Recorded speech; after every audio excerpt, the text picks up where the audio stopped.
Hello বন্ধুরা, তোমাদের জানাই শুভ হনুমান জয়ন্তীর শুভেচ্ছা। তো আমি দেখতেই পাচ্ছ মণ্ডপে বসে আছি। এই যে পুরো ফাঁকা মাঠ আর পাশেই মন্দির, আমার মায়ের বাড়ির ওখানেই মন্দিরটা। তো এই যে পুজো হচ্ছে দেখো, আর এই ভাই যে আছে এ আরতির তাপটা নিয়ে এসে সবাইকে দিচ্ছে। তো এই যে দূরে ব্রাহ্মণ পুজো করছে। আর আজকে সত্যি কথা বলতে গরমটাও অতটা নেই, অন্য দিনে যেরকম খুব গরম থাকে সেই হারে গরমটাও কিন্তু খুবই কম, মানে সবই ভগবানের ইচ্ছা। আর এই যে দেখো আমার মাসি বোন সব বসে আছে, সবাই আছে, পাড়ার সব অনেকেই আছে। এইখানে ভাইয়ের বউ বসে রয়েছে, দেখতেই পাচ্ছ। আর আমিও আছি, আমি ক্যামেরা করছি আর তোমাদেরকে সবটাই দেখাচ্ছি।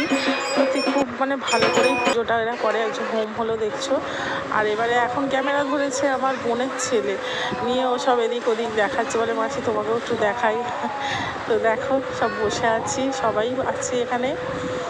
আমার মেয়েকে কত করে বললাম যে এলো না কিছুতেই, না গরম যাব না, কিন্তু অতটা গরমও নেই। আর সবাই আছে পাড়ার, এই যে সব মেয়েরাও বসে রয়েছে আশপাশে। তো সত্যি খুব ভালো লাগছে পুজোতে এসে,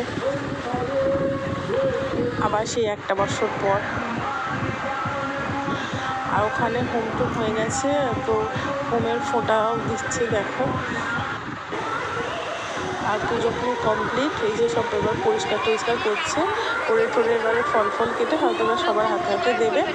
তো আমিও অপেক্ষাই করছি ফলগুলো বলে, চলেই যাচ্ছিলাম। আমার মা বলে কিনে যে দাঁড়িয়ে ফলটা নিয়েই যাবো, প্রসাদ নিয়েই যাওয়া হবে। চলো দাঁড়িয়েই যাওয়া হোক, প্রসাদ নিয়েই যাওয়া হবে। তো এখানে সব যে আমার বৌদি টৌদিরা সব আছে, ওখানে দেখো ফল ওরা সব কাটাকুটি করছে।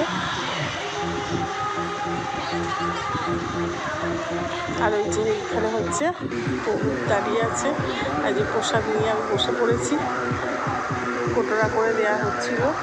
এটা সিঁড়ি আছে, ফল কুচনা আছে, তো নিয়ে যে গালে পুড়ে দিলাম। জয় বজরংবলী। আর এখন হচ্ছে সন্ধ্যের সময় এসে যে বসে আছি মন্দিরের কাছেই, একজন গপুটাকে নিয়ে এসে ঘোরাঘুরি করছিল। আমি আর দেখে থাকতে পারিনি, আমি বলে আমাকেও একটু দেনা রেখে নিতে। তো নিয়ে বসে আছি, আমার খুব ভালো লাগছিল। গপুটা খুব বড় সড়ো আর এত কিউট, কী বলবো। আর ভিডিওটা তোমাদের ভালো লেগে থাকলে একটা লাইক কমেন্ট অবশ্যই করো, চ্যানেলটাকে সাবস্ক্রাইব করো।